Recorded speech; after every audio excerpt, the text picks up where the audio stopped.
থেকে? দেখেন দুতরফা দাখিলা পদ্ধতি আমাদের জন্য খুবই গুরুত্বপূর্ণ একটা অধ্যায় এবং হিসাব বিজ্ঞান ভালোভাবে শেখার জন্য দুতরফা দাখিলা পদ্ধতি আমাদেরকে অনেক সুন্দরভাবে শিখতে হবে। দুতরফা দাখিলা পদ্ধতি কাকে বলে? দুতরফা দাখিলা পদ্ধতি আবিষ্কারককে এবং কত সালে এটা আবিষ্কার করা হয়? দুতরফা দাখিলা পদ্ধতির জনক, দেখেন প্রত্যেকটা জিনিসের একজন জনক থাকে না, কেউ একজন তৈরি করে গেছে, ঠিক তেমনই এই দুতরফা দাখিলা পদ্ধতির জনক হচ্ছে লুকা প্যাচিওলি। কে? লুকা প্যাচিওলি। 1494 সালে লুকা প্যাচিওলি আর্থিক ঘটনাকে সুন্দরভাবে বা সুচারুভাবে লিপিবদ্ধ করার জন্য একটা পদ্ধতি তিনি আবিষ্কার করেন বা বর্ণনা করেন। সেই পদ্ধতিটাকেই বলা হচ্ছে দুতরফা দাখিলা পদ্ধতি। আর এই দুতরফা দাখিলা পদ্ধতি হচ্ছে হিসাব বিজ্ঞানের মূল ভিত্তি। তাহলে হিসাব বিজ্ঞানের মূল ভিত্তি কি? দুতরফা দাখিলা পদ্ধতি। আজকের ক্লাসে আমরা এই দুতরফা পদ্ধতি নিয়ে ইনশাআল্লাহ আলোচনা করব যে দুতরফা পদ্ধতির কাজ কি। কথা বুঝতে পারছেন? তাহলে হিসাব বিজ্ঞানের মূল ভিত্তি কি? দুতরফা দাখিলা পদ্ধতি। এই দুতরফা দাখিলা পদ্ধতি হিসাব বিজ্ঞানের মূল ভিত্তি, এটা তো আমরা শুনলামই। দুতরফা দাখিলা পদ্ধতির কাজ কি? এই দুতরফা দাখিলা পদ্ধতির কাজ হচ্ছে একটি লেনদেনকে দুটি পক্ষে লিপিবদ্ধ করা। কি করা?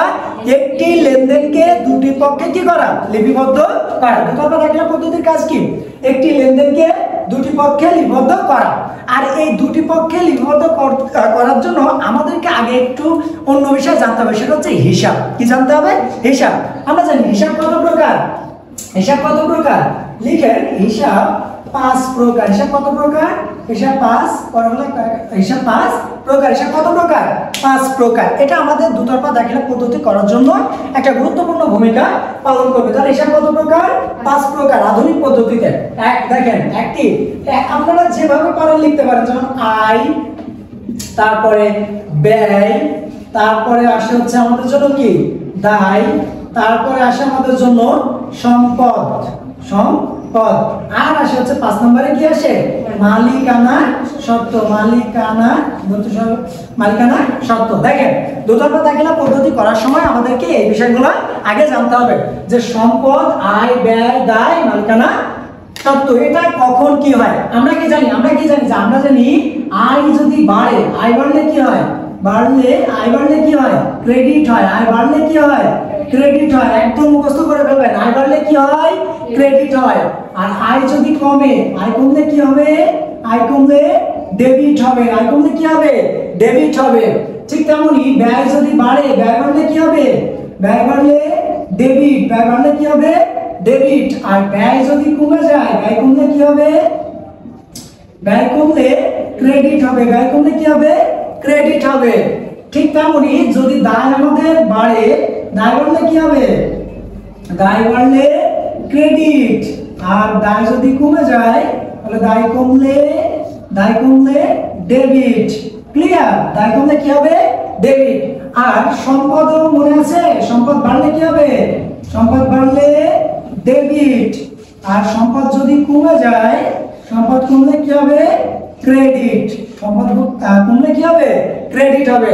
আর মালিকানা সত্ত্ব কি হতে পারে? ডেবিটও হতে পারে, আবার এটা কি হতে পারে? ক্রেডিটও হতে পারে। মাথায় রাখতে হবে আমাদেরকে, ঠিক আছে?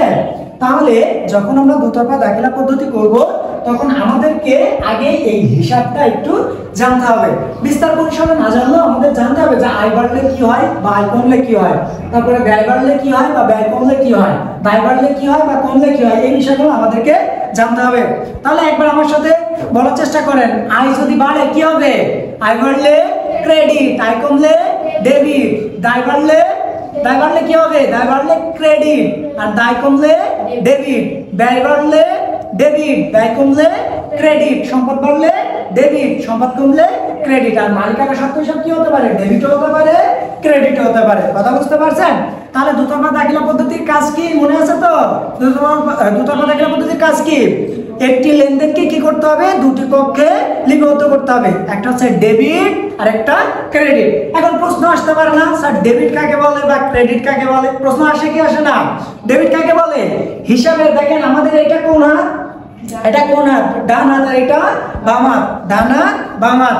যখন আমরা জাবেদায় যাব, জাবেদার অধ্যায়ে যাব, তখন আমরা এটা বিস্তার পরিসরে আলোচনা করব। এখন জাস্ট এই দুতরফা দাখিলা পদ্ধতি করার জন্য যতটুকু প্রয়োজন ততটুকু বলতেছি। তাহলে দেখেন তো এটা আমাদের কোন হাত? ডান হাত। এটা বাম হাত। হিসাবের ডান পক্ষকে বলা হয় ক্রেডিট আর বাম পক্ষকে বলা হয় ডেবিট। তাহলে ডেবিট কাকে বলে? হিসাবের বাম পক্ষকে কি বলে? ডেবিট। আর হিসাবের ডান পক্ষকে কি বলে? ক্রেডিট। মনে থাকবে। তাহলে ডেবিট ক্রেডিট অনেকেই অনেক সময় প্রশ্ন করে নাই, তোরা তো কমার্সের স্টুডেন্ট, ডেবিট ক্রেডিট কাকে বলে বলতো, বা জাবেদা কাকে বলে বলতো। এখন থেকে আমরা উত্তর দিতে পারবো যে ডেবিট কাকে বলে, হিসাবের ডান পক্ষকে কি বলে? ক্রেডিট।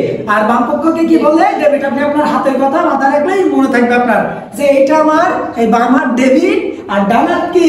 ক্রেডিট। মনে থাকবে, তাহলে উত্তর দিতে পারবো। আর জাবেদা কাকে বলে? জাস্ট একটু মনে রাখার জন্য বলতেছি যে লেনদেন চিহ্নিত করার পরে প্রাথমিক যে বইতে লিপিবদ্ধ করা হয় তাকে কি বলে? জাবেদা বলে। হিসাব বিজ্ঞানে জাবেদাকে হিসাব বিজ্ঞানের প্রাথমিক বই বলা হয়। হিসাব বিজ্ঞানের প্রাথমিক বই কোনটা? জাবেদা। কথা বুঝতে পারছেন? এই যাবতীয় কথাগুলো এখানে আমি টেনে আনলাম এই কারণে ক্লাসটা একটু লম্বা হবে। আপনাদের ফিজিক্যালি তো কোনো প্রবলেম হবে না, কারণ আমার কথা শুনতেছেন। অনলাইনে একটু ক্লাসটা লেন্দি হবে, কিন্তু মনোযোগ সহকারে যদি এই কথাগুলো শুনেন বা দেখেন, আশা করি দুতরফা দাখিলা পদ্ধতির সাথে হিসাব বিজ্ঞানের অন্য অনেক ছোট ছোট বিষয় এই অধ্যায় থেকে আমরা শিখে যেতে পারবো। সেই চেষ্টাটা করবেন যেন সময় দিয়ে ক্লাসটা পুনরায় দেখায়। তাহলে দুতরফা দাখিলা পদ্ধতি কি বুঝতে পারছি? আরেকবার যদি বলার চেষ্টা করি, দুতরফা দাখিলা পদ্ধতি কি? হিসাব বিজ্ঞানের দুটি পক্ষে লেনদেন করা, মানে লিপিবদ্ধ করা হিসাব বিজ্ঞানের লেনদেনগুলোকে। আর এটাই হচ্ছে হিসাব বিজ্ঞানের মূল ভিত্তি কি? দুতরফা দাখিলা পদ্ধতি। দুতরফা দাখিলা পদ্ধতি। দেখেন, এই দুতরফা দাখিলা পদ্ধতিতে আমাদের যে কাজটা করতে বলতে পারে সেইটা হচ্ছে কি, যে লেনদেনগুলো ডেবিট ক্রেডিট নির্ণয় করো, তারপরে হচ্ছে হিসাব সমীকরণের উপর লেনদেনের প্রভাব দেখা, এই যাবতীয় প্রশ্ন আমাদের আসতে পারে।